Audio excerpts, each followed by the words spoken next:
je te souhaite bien le bonjour. Avant de poursuivre la vidéo, pense à t'abonner à la chaîne et à activer la cloche pour ne pas louper les prochaines vidéos.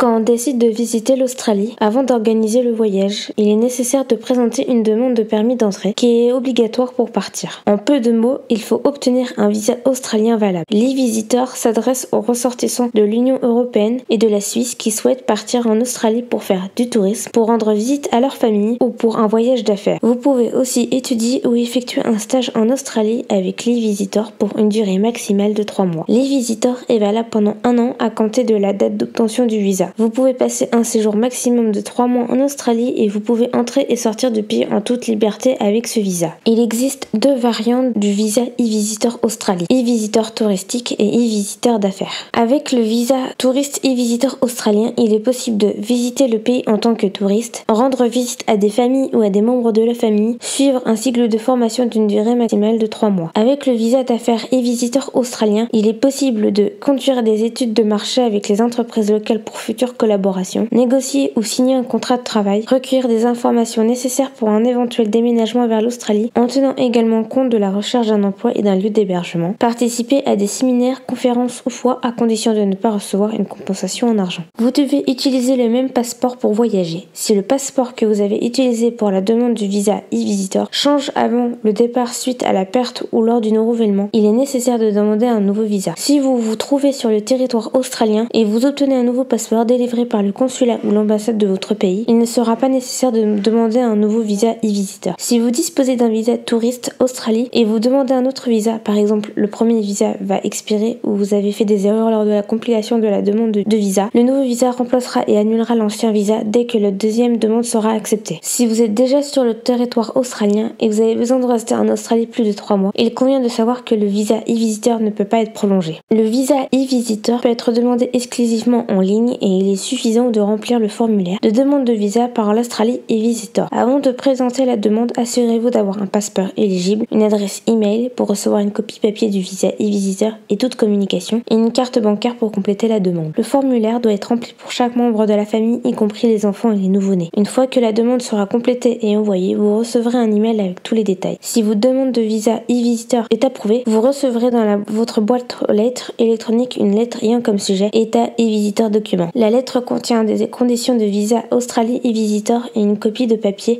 visa intitulé Visa Grant Notice. Gardez cette copie, elle contient aussi le numéro de concession à votre e-visitor, la date de validité de votre e-visitor, les conditions et interdictions à respecter. Merci de m'avoir regardé, Topette, et à la prochaine.